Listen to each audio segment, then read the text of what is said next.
you are not going to tell me how to run this trial. The tail in this instance shall not wag the dog in my name. It's not what I'm doing to tell the court how to run the proceedings. Yeah, what I'm saying. Finish your argument. Finish your argument.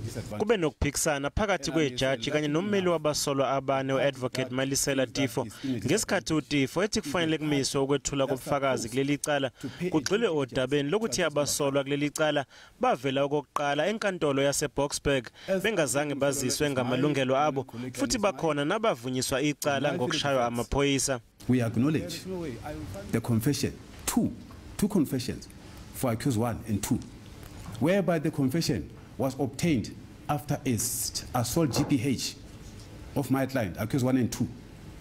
So it cannot be now that we come before this court, is a business as usual. My client are sitting there, despite the fact that they've been assaulted.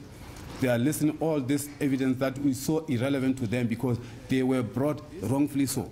Ijaji linqume ukuthi uAdvocate Zandile Mshololo kufanele aqhubeke nokupheka ufakazi wombuso ngemibuzo njengoba isicelo sikaTeffo singazange sifakwe ngendlela efanele. I rule that this case or these proceedings continue. I rule that Advocate Mshololo, sorry about that,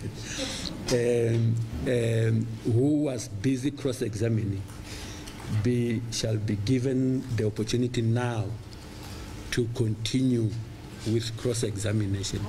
Mosia ubuzo ukuthi kungani engazange enze uphenyo olunzulu ngesikhathi efika endaweni yesigameko eFosloras.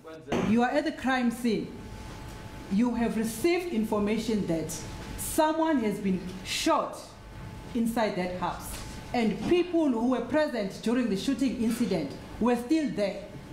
What made you not to conduct that crucial investigation of taking a gunshot or prime residue from their hands, all of them who were inside or who were present when the incident took place? Dintlha tsa motho a fitlhileng pele ketsahalong eo ke sebeletsa hodima tsona hobaneng e le leponisa ile hore ke motho e re sebetsang mmoho o tseba ka mokgwa re sebetsang ka teng.